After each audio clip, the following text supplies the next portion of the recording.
সম্মানিত সাংবাদিকগণ, আপনারা সবাই নিশ্চয়ই অধীর আগ্রহে উপেক্ষা করছেন এবং দেশের মানুষও উৎকণ্ঠার মধ্যে আছেন। বাংলাদেশ জাতীয়তাবাদী দলের চেয়ারম্যান, তিনবারের সাবেক প্রধানমন্ত্রী দেশনেত্রী বেগম খালেদা জিয়ার স্বাস্থ্যর সর্বশেষ অবস্থা জানার জন্য আমরা আমাদের ভারপ্রাপ্ত চেয়ারম্যান, দলের ভারপ্রাপ্ত চেয়ারম্যান জনাব তারেক রহমানের সার্বক্ষণিক তত্ত্বাবধানে ওনার গঠিত চিকিৎসার জন্য গঠিত মেডিকেল বোর্ডের সকল সদস্যরা দেশনেত্রী বেগম খালেদা জিয়ার সুচিকিৎসা নিশ্চিত করার জন্য দিবারাত্রি সবসময়ই অত্যন্ত সজাগ এবং দায়িত্বশীলভাবে তাদের প্রফেশনাল দায়িত্ব পালন করছেন। যেহেতু এই মেডিকেল বোর্ডে বাংলাদেশের বাইরেও ইউকে, ইউনাইটেড কিংডম এবং ইউএসএ অর্থাৎ জন হপকিন্স এবং মাউন্ট সিনাই হসপিটাল এবং সেই সাথে অস্ট্রেলিয়ারও চিকিৎসকরা সংযুক্ত, সেজন্যই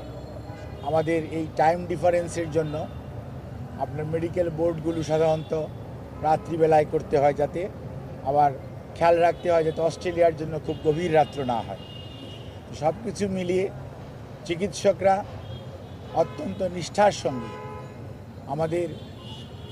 দেশের এবং দেশের বাইরের যে চিকিৎসকরা রয়েছেন, সর্বোপরি দেশনেত্রী বেগম খালেদা জিয়ার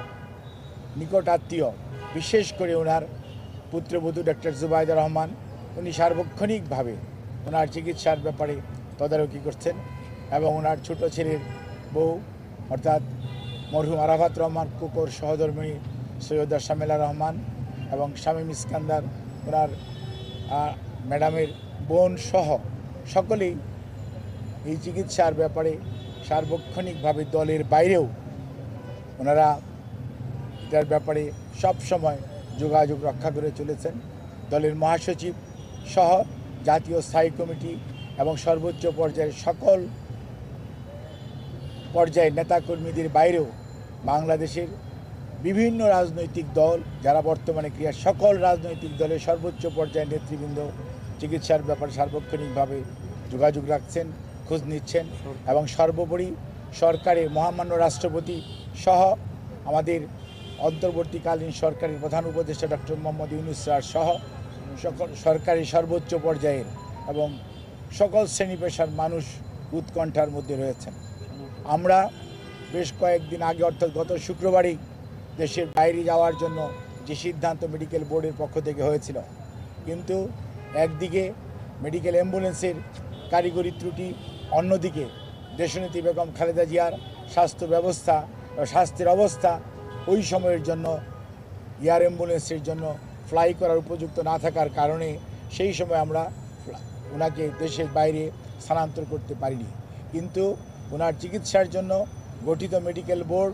তারা দেশ এবং দেশের বাইরে থেকে সার্বক্ষণিকভাবে এই যাতে ওনার স্বাস্থ্যের উন্নতি হয় সেজন্যই ওনারা ওনাদের পরামর্শ দিয়েছেন এবং আমাদের মেডিকেল বোর্ডের সদস্যরা যারা এখানে আছেন তারা সবাই সেইটি বাস্তবায়নের জন্য সবসময় চেষ্টা করছেন এবং সেই লক্ষ্যেই আমরা এগিয়ে যাচ্ছি যাতে সর্বোত্তম সেবা ওনার জন্য নিশ্চিত করা যায় এবং পৃথিবীর মধ্যে যাতে ভালো চিকিৎসা সেটি উনি পেতে পারেন, সেই জন্য এখানে রেখেও সকল পর্যায়ের চিকিৎসকদের দেশে বিদেশের তাদের পরামর্শক্রমে ওনার চিকিৎসা অব্যাহত রয়েছে এবং আমরা খুবই আশাবাদী, মেডিকেল বোর্ডের সম্মানিত সকল সদস্যরাও আশাবাদী যে